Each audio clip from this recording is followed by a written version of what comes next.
Hi there, everyone, and welcome back to the Happy Meter podcast, an opportunity for two best friends to come together and talk about this wonderful philosophy, the Happy Meter, finding a balance between your life's passions and joys and financial wellness so that you can actually go out and pursue those joys. So I'm joined, as always, by my co-host, Justin, and of course, I'm Kevin. And Justin, talking about that balance, I know that you're beginning your school year right now. You're a couple weeks ahead of when I'll be beginning my school year. How's it going so far? This is a really unusual time. Yeah, I mean, we're right now in the middle of September, and it's a challenging time, to be honest. I mean, right now we've got so many teachers out there that are trying to figure out how to get 100 students motivated through an electronic device and try to keep them engaged and invested. Students are struggling balancing between learning all of these things and staying motivated on a screen for 8 hours a day.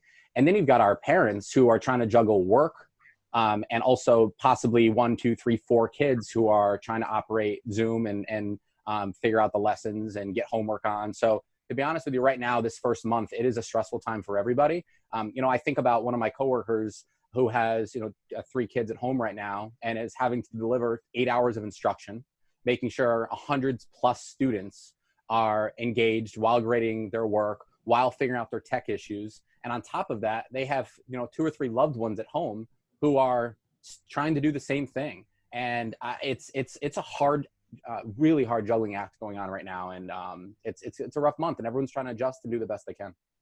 Yeah, I've been reflecting on, normally the start of the school year is kind of stressful for me because it's something new. You feel rusty after the summer.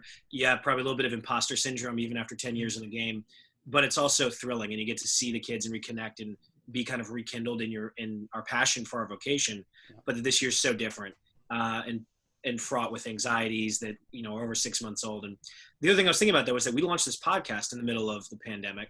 Yep. And it was partly a response to some of those stressors and separation and social stuff. It was a chance for two best friends to be together. And in the midst of some of that, I know that we started talking about a dear friend of ours that we're inviting today to join us on the program, Danna Thomas, who we knew from the early days of Teach for America in Baltimore City, who began a new entrepreneurial path with something called the Happy Teacher Revolution. And it seems so prescient and worthwhile that she's doing this work in the middle of this pandemic.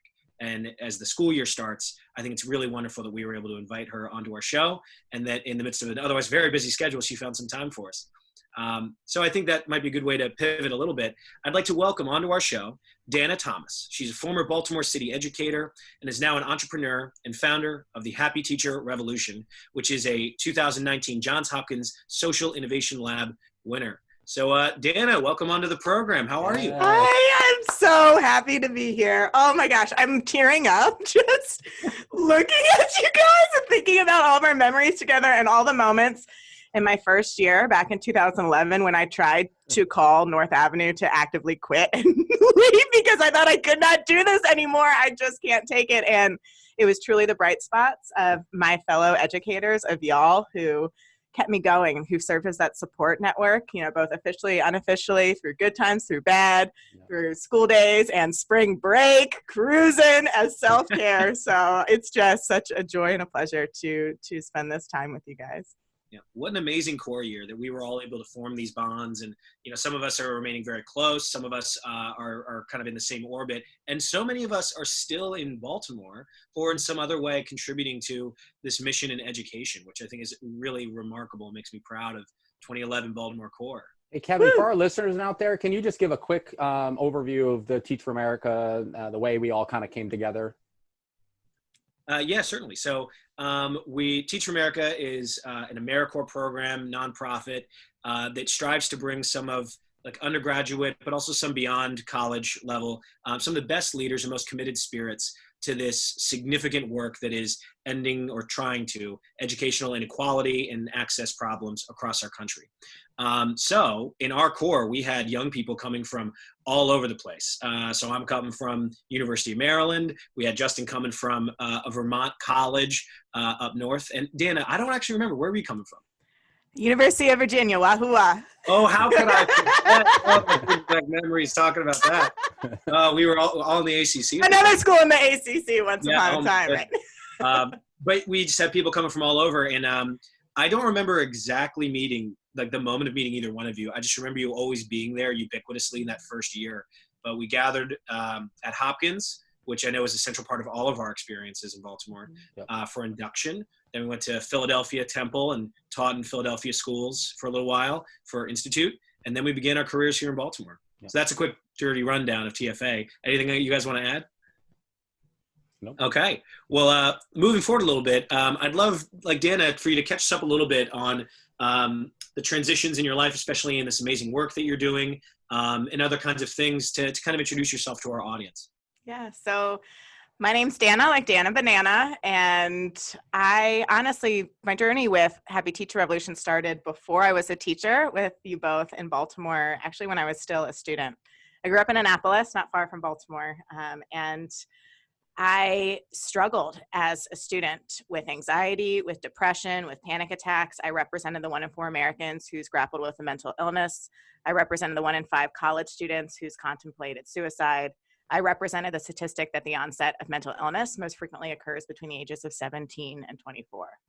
And it was my high school teachers, my college professors who recognized those subtle changes in behavior as warning signs, who encouraged me to seek treatment, to get help, who provided life-saving differentiation and accommodation for me when I was in crisis. And I wouldn't be on this podcast, like smiling, cheesing from ear to ear today if it weren't for my teachers. They were my emotional first responders. They saved my life. They're my heroes. They're the reason I became a teacher myself, and I'm grateful for Teach for America for the alternative certification path so that I could enter in the classroom and continue graduate studies at Hopkins. But I realized when I first started teaching in Southeast Baltimore, in my placement school, that I was completely unprepared for the emotional demands of the job. There were no praxis questions about how best to support students who've experienced trauma firsthand. There were no praxis questions about teaching through a global pandemic. There were no praxis questions about preparing for an armed lockdown shooter drill. So I also, at the same time, when I was first teaching in Baltimore, was very, very outspoken about mental health awareness. Part of my healing journey was talking about this thing that made some people feel uncomfortable, but there is such a huge stigma surrounding mental illness in certain communities, in certain cultures, in certain professions, certain genders. So I was the national spokeswoman for NAMI Maryland, the National Alliance for Mental Illness, as well as the Music for Mental Health campaign. So I was sharing posts on Facebook and talking about it, and it was my friends, other teachers who came out to me about things that they were struggling with that they hadn't necessarily shared before, feelings of isolation and anxiety and stress as it relates to the job. And it was teachers who taught down the hall from me, teachers who sat next to me in my grad school classes at Hopkins, teachers who I sat across the lunch table from during PD. And I quickly noticed a pattern that unfortunately wasn't unique to Baltimore alone. So and then I started Googling, doing research, nerding out on the data. I got my master's in data-driven teaching. And so I'm like, I'm going to put this thing to use. And there's a couple of things I realized. First, that there isn't a lot of data and research around teacher mental health and wellness. It's a relatively new frontier, so to speak. And the second thing that I realized was that if we're not supporting our teachers' mental health and wellness, we're not adequately supporting student academic achievement, we're not adequately supporting student social-emotional learning, and we're actually perpetuating the school-to-prison pipeline. Absolutely. Because teachers who are stressed out and have low job satisfaction are more likely to suspend and refer students of color, and they're more likely to suspend and refer boys more than girls as a rate of 4 times as much. And so this became an equity issue. So I started, my concept was, okay, it's going to be like AA, but for teachers, except you're allowed to drink afterwards. That was the pitch, right? So I started holding these meetings in my classroom, other people's classrooms, yoga studios, basement of a church, Hopkins Homewood campus. Teach for America was the first organization to take a risk on me and say, all right, you can come in and try this thing out and see if there's any core members who want to show up to this. And it turns out it just spread like wildfire. What I realized, it wasn't just new teachers and it wasn't just TFA teachers who were craving this community and craving this space. It was everybody. And it wasn't just classroom teachers. It were our ESOL teachers, our special educators. It was our school nurses, our lunch ladies, our secretaries, our administrators. We're all craving this opportunity to foster authentic human connection. And so Education Week came to my school in 2017 to take a couple of pictures. They found out about Happy Teacher Revolution. After that, we went viral. Like when that article went live, I started getting emails from teachers all over the country, all over the world saying, hey, how do I start one of these Happy Teacher things where I live? I'm like, okay, well, I was still teaching at the time, so my passion became my side hustle. On nights and weekends, I worked with a team of experts to deliver our online curriculum to train revolutionaries. Those are the folks that we call who initiate and lead Happy Teacher Revolution meetings in their communities around the country and around the world. So we're in over 30 states now. We've gone global. We're in Africa. We're in Senegal. We're in Nigeria. We're in Canada. And after last year, have received funding as the winners of the Hopkins Social Innovation Lab to scale, to keep growing, and to keep going. So that's where we're at now. Yeah. It's amazing. On one hand, it's profoundly inspiring to hear how broadly your work is spread. But I think you also did an interesting job and a good job of highlighting that it's sad that we have such a ubiquitous problem, like in education, and that it crosses cultural lines, national lines, state lines. And between Justin and myself as ongoing educators, we have a public sector teacher who's still in Baltimore City Public Schools, and I'm in a private school that's outside. But even there, I see the lack of discussion, the lack of openness, the kind of shame that can come with having a difficulty of some kind. And so often, the term that I hear derisively used to describe teachers who are struggling is burnout. And it's just simply, you're burned out.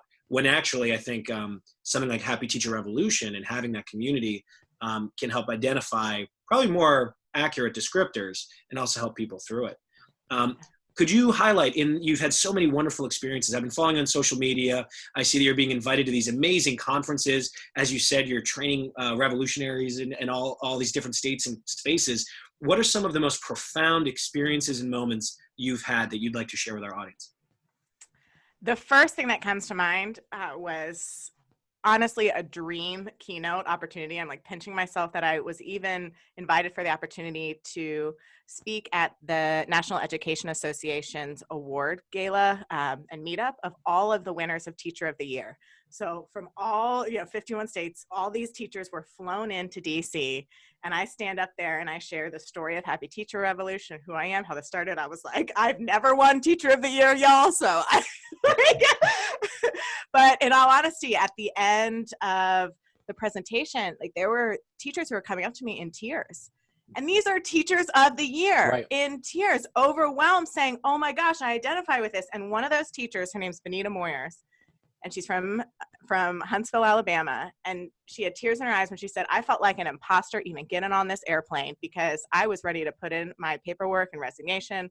She had gone through a number of traumatic family experiences, as well as losing her mom had just passed away. And she said, I want to start this Happy Teacher Revolution thing. Is there anybody in Alabama? I said, no, but you want to be the first one? She said, okay. She took this thing and spread it like wildfire. She became this state leader in terms of advocating for adult social emotional learning and utilizing Happy Teacher Revolution to help support adult well-being.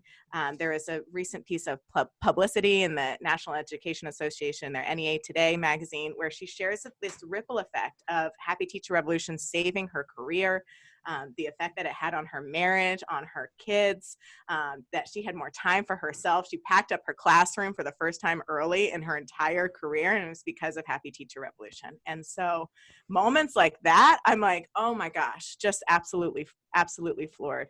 We have another educator, Alex Meyer, who again was ready to walk out. She had shared with me that she was having fertility issues with her husband, that she was having issues within the school district, and she felt like she was constantly failing, is how she communicated to me. And she said, Happy Teacher Revolution was the way that I was able to stay in the classroom.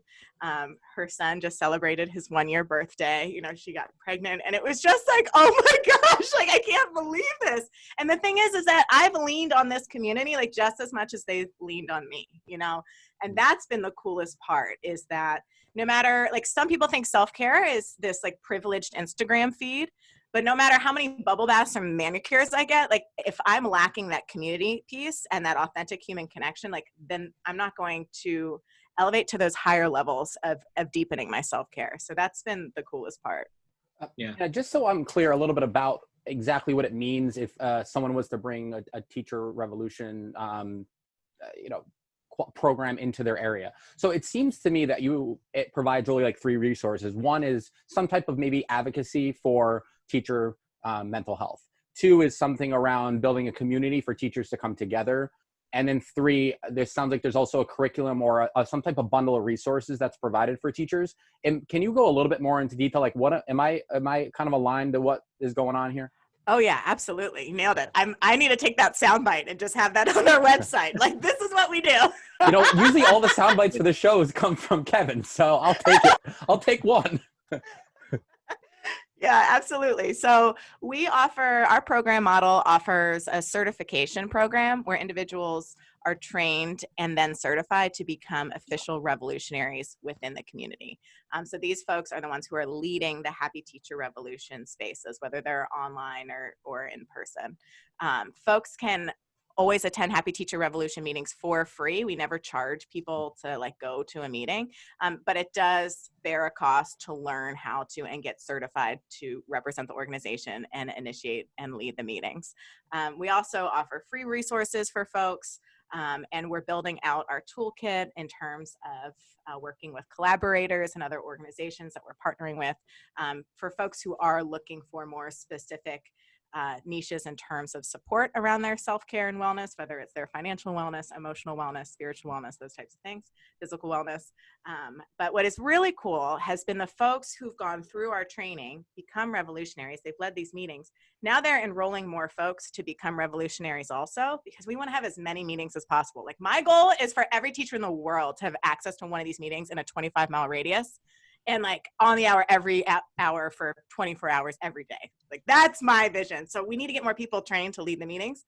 And so what's been really cool is for the folks who've gone through the training, who've become revolutionaries, leaders in the movement, for enrolling more individuals, they're part of our affiliate program so that they're being compensated for supporting the new folks who are in the program. So now I'm writing checks for teachers. Like, I'm paying out teachers, and they're using that money to take care of themselves, to see a nutritionist, to get the yoga membership, or to treat themselves, and whatever that looks like. And that's what's been so cool. Like, because my end game is to address this problem of having our teachers on the cover of Time magazine for selling their blood plasma because they're not earning a living wage. Right. Which just happened, I think, last month. Yeah. And it's like, this is being a teacher in America, and yep. Very similar to what you had shared, Kevin, like there was a pandemic of teacher stress before COVID-19. There was a global pandemic of teacher stress and burnout before this. Mm-hmm. So all the data and research we're looking at, it's like this existed before COVID. We're spending in the United States alone $7.3 billion every year in the constant recruitment and training of new teachers. $7.3 billion. Maryland is in the bottom quintile nationally in terms of teacher turnover. So we spend about $100 million in Maryland every single year. And so the conversation really is around not just like, okay, our teachers are burnt out. And this is what I'm really excited about in terms of our data and research piece, is we're filing for IRB approval, because for the past 3 years, we've been looking at, measuring teacher burnout through the Maslach Burnout Inventory, the Professional Quality of Life Survey, which measures compassion fatigue. There's the Teacher Stress Index for toxic stress. So it's like, okay, we know our teachers are stressed, burnt out, and this is measuring a degree to more or less of which that is, but what about well-being? Why not measure well-being of our teachers, what it looks like where teachers are thriving? They're not just surviving, they're thriving. And so that has been where we're reframing not only our data, but aligning our curriculum to that framework as well. That's awesome. One of the reasons I was so excited to have this episode with you two here is that while I am still like merely a humble educator, only thing I do, I've not diversified my experiences really yet. I'm able to say that I'm connected with two brilliant entrepreneurs who are operating in similar but also very different spaces with certainly different focal purposes, but that both of you in your own ways are seeking to improve, especially teachers, and encouraging them to find the balance between a sustainable lifestyle and the things that are going to bring them joy and happiness and allow, I guess, sustainability. Both of you, it sounds in my conversations listening to Danna and having talked with Justin in the past, that there's a focus on introspection and getting to know yourself and knowing the good and the bad and figuring out how to balance. Yeah. Justin, I don't know if you see any of these parallels as well. Yeah, well, what I loved about your story, Danna, was it's almost identical. You're a little bit more ahead of me because you've got all of this going on, and you're able to get extra people out there working for you. But as far as I'm like trying to I feel like I'm like, this is me trying to keep my head above water. Just keep swimming. But I think our paths were so aligned where like we saw a problem that was devastating to teachers that were working so hard out there. And you found your mission, and I think I did as well, where this was a something that got you up and excited every day. And it added a purpose to your life. And so when I saw a problem out there similar to teacher mental health, like teacher finances, when you have these sharks that come in your first, second, third year teacher and sell really crappy products to you that you're hunched in for year after year, when you're stressed as a teacher, when so many of our teachers are $20, $30, $50, $100,000 in student loan debt while doing this public service work. Think about the stress load on that. So many of our teachers are making $30,000, $40,000 their first year teaching, having to move to a new place, have a home, start to have a family, and they're making, just barely above poverty line, and they have all these debts to figure it out. And so I just saw such a need similar to you where, man, how do we keep more awesome educators, police officers, firemen, nurses? These are really the backbone of our society. How do we keep them in their jobs longer? They're going to be more experienced. They're going to be better. How do we make them happier? A big piece of that is, the mental health is, I think, the big umbrella. But one big piece that I know my niche is the finances. And it's cool to meet somebody who found their purpose, who's excited as I am about what they found their niche to be, to move the needle for people. And it's so cool to listen to your story. Oh, thank you so much. And I want to speak also on, Kevin, what you shared too, because like you are the teacher that I want to keep doing the work and in the game. You know what I mean? Like, and I had a moment fairly recently, before COVID times, but it was doing an interview for a group of amazing high school kiddos. I got a full ride to UVA as a Jefferson Scholar. My goal is to pay it back. That is one of my financial goals, is to pay it back and like sponsor a new scholar to go through the program. But until then, I volunteer my time because I can't volunteer my dollars right now for that. But I volunteer every year on the interview panel. And there was a superstar student who I sat across from and asked them, what can you tell us about an inspirational teacher in your life? It could be a coach, it could be past or present. Tell us about a teacher and who they are and why they've made a difference. And this student talked about you, and they had no idea that I knew who you were. And I was just like, oh my gosh, like, it's Mr. Ford, hands down, and here's why. And I was just like trying not to like look like this like crazy girl crying and keep it professional. But to be able to sit across from one of your students to say, Mr. Ford is an educator that inspires me every day to learn. He brings so much joy to the classroom. You can tell he really cares about what he's doing. He's really passionate about the work that he's doing. And that he's the teacher that's made the biggest difference in my life. And I'm like, oh my gosh, like that's my dream, to have a student say something like that about me. And I taught kindergarten, so I feel like I'm lucky if I even remember who I was, let alone if there was like some traumatizing thing that happened one day where I like took their toy or something. And that's like all they remember is like, or it's like snack time or something. So I just like that's my why, is I realize I can help so many more students by helping their teachers, supporting their teachers, and supporting the professional sustainability of teachers like you. That is so sweet, Danna. Thank you for sharing that. And I see like almost a trickle down in that what inspires me and keeps me going are my students. And but also that has me reflecting a little bit. Now, one of my questions for you, Danna, because of how broad your connections are with teachers, like you said, around the world, are you seeing any change in mindset or mental health as a consequence of COVID? And part of why I ask is thinking about how my students are the thing that reinvigorates me. And I am going to have to figure out a way to connect with them in a way that I've never been, through technology, through masks, and through all these other things. So I was wondering if you could share some of your thoughts on that shift that the world is experiencing. Yeah, I think the biggest thing that has come out from just talking again with teachers all over the world has been this focus on Maslow's hierarchy of needs, but for the grown-ups, like the basics, the fundamental, right? So we're taught if our students are too hungry, too tired, too thirsty, too cold, too hot, if they don't feel safe, they're not going to reach those higher levels of self-actualization. But the same thing happens for our adults, our caregivers. If an adult feels uncared for, unsupported, and devalued, they're not going to bring their fullest selves to the work, whether it is on a Zoom call or not, right? Basic human needs extend to those who teach just as much as they do to those who are to be taught. Full stop. And I feel like that has been the biggest thing, is that like our teachers are not renewable resources. There was a substitute problem before this. There was a teacher shortage before COVID-19. And I think that has been the biggest thing, is that our teachers are human beings. They are not human doings. On behalf of teachers everywhere, and especially the ones who are listening, thank you, Danna, for founding the Happy Teacher Revolution, doing this work and advocating for all of us. Just to try to bring it home a little bit, for some of our listeners who I'm sure are feeling connected with you and inspired by you, how can they go about maybe getting involved in this work of the Happy Teacher Revolution? How can they connect with you and your organization? Where can they find you?